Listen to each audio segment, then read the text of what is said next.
سکون پایا۔ تاریخ اسلام میں بہت سے ایسے حکمران گزرے ہیں جنہیں اللہ تعالیٰ نے دین اسلام کی خدمت کے لیے چن لیا۔ انہی عظیم حکمرانوں میں ایک نام سلطان نور الدین محمود زنگی رحمۃ اللہ علیہ کا بھی ہے، جنہوں نے اپنی زندگی اسلام کی سربلندی کے لیے وقف کر دی۔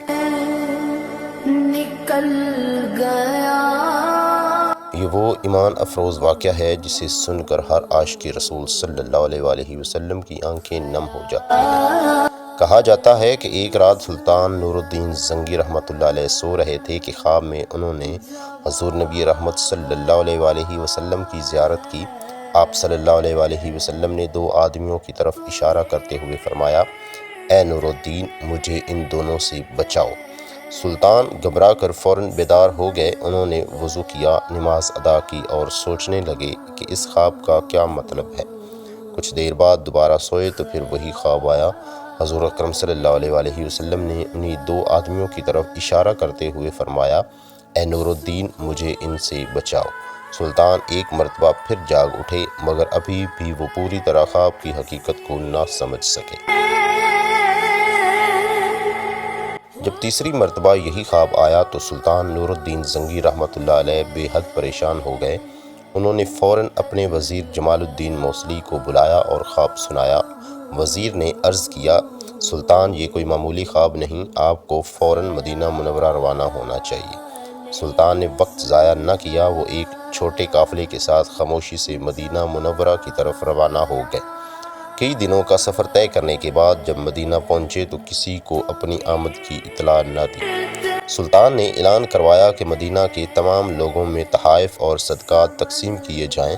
مقصد یہ تھا کہ مدینہ کا ہر شخص ان کے سامنے آئے تاکہ وہ خواب میں دیکھے گئے چہروں کو پہچان سکے۔ ایک ایک کر کے لوگ آتے رہے اور سلطان انہیں دیکھتے رہے، مگر خواب والے چہرے نظر نہ آئے۔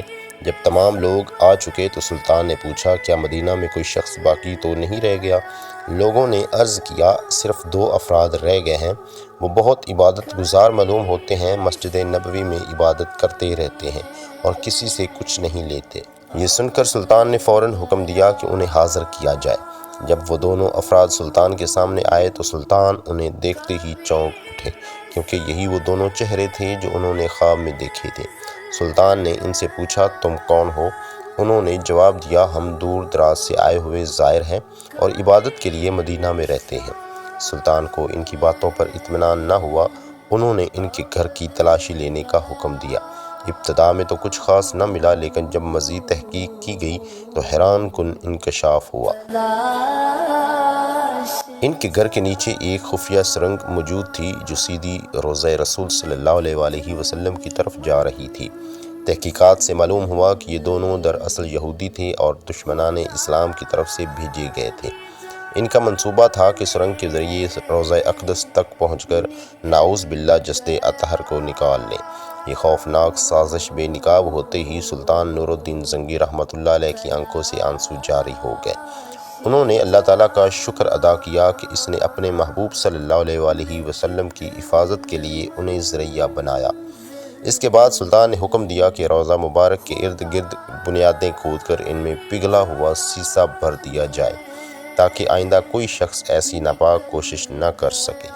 آج بھی مورخین لکھتے ہیں کہ روضہ رسول صلی اللہ علیہ وسلم کے ارد گرد حفاظتی انتظامات میں سلطان نور الدین زنگی رحمۃ اللہ علیہ کی خدمات کو ہمیشہ یاد رکھا جاتا ہے۔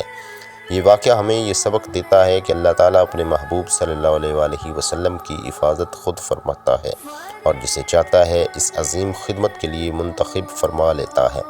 اے اللہ تعالیٰ ہمیں بھی سچے دل سے حضور نبی رحمت صلی اللہ علیہ وسلم کی محبت نصیب فرمائے، آمین یا رب العالمین۔